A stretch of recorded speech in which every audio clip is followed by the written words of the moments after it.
ಶ್ರೀನಿವಾಸಪುರ ತಾಲೂಕಿನ ದಾಸರತಿಮ್ಮನಹಳ್ಳಿ ಗ್ರಾಮದಲ್ಲಿ ಶ್ರೀ ಮಹಾಗಣಪತಿ ಮತ್ತು ಶ್ರೀ ವೀರಾಂಜನೇಯ ಸ್ವಾಮಿ ನೂತನ ವಿಗ್ರಹ ಪ್ರತಿಷ್ಠಾಪನಾ ಮಹೋತ್ಸವ ಬಹಳ ಅದ್ದೂರಿಯಾಗಿ ನಡೆಯಿತು. ಈ ಕಾರ್ಯಕ್ರಮದಲ್ಲಿ ವಿಶೇಷವಾಗಿ ಶ್ರೀ ಮಹಾಗಣಪತಿ ಮತ್ತು ಶ್ರೀ ಆಂಜನೇಯ ಸ್ವಾಮಿ ದೇವರ ಅಷ್ಟಬಂಧನ, ಪ್ರಾಣ ಪ್ರತಿಷ್ಠಾಪನೆ, ಗಣಪತಿ ಹೋಮ, ನವಗ್ರಹ ಹೋಮ, ಮೃತ್ಯುಂಜಯ ಹೋಮ, ಪಂಚಾಮೃತ ಅಭಿಷೇಕ, ಮಹಾಮಂಗಳಾರತಿ, ಸರ್ವರಿಗೂ ಅನ್ನಸಂತರ್ಪಣೆಯನ್ನು ಏರ್ಪಡಿಸಿದ್ದರು. ಈ ಕಾರ್ಯಕ್ರಮದಲ್ಲಿ ದಾಸರತಿಮ್ಮನಹಳ್ಳಿ ಗ್ರಾಮದ ಗ್ರಾಮಸ್ಥರು, ಹಲವಾರು ರಾಜಕೀಯ ಮುಖಂಡರು, ಸಹಸ್ರಾರು ಭಕ್ತರು ಈ ಕಾರ್ಯಕ್ರಮದಲ್ಲಿ ಭಾಗವಹಿಸಿ ದೇವರ ಕೃಪೆಗೆ ಪಾತ್ರರಾದರು.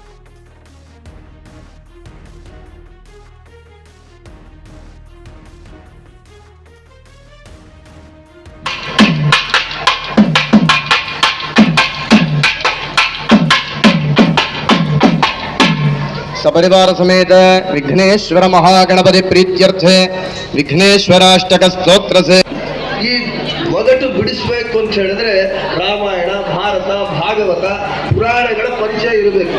ಬೆಟ್ಟವನ್ನ ತನ್ನ ಹೊಟ್ಟೆಯಲ್ಲಿ ಗುಟ್ಟಾಗಿ ರಕ್ಷಣೆ ಮಾಡಿದ್ದಾರಂತೆ. ಯಾರು ಅಂತ ಹೇಳಿದ್ರೆ ಸಮುದ್ರ ರಾಜ. ಯಾವ ಬೆಟ್ಟವನ್ನ ಯಾಕೆ ರಕ್ಷಣೆ ಮಾಡಿದ ಅಂತ ಹೇಳಿದ್ರೆ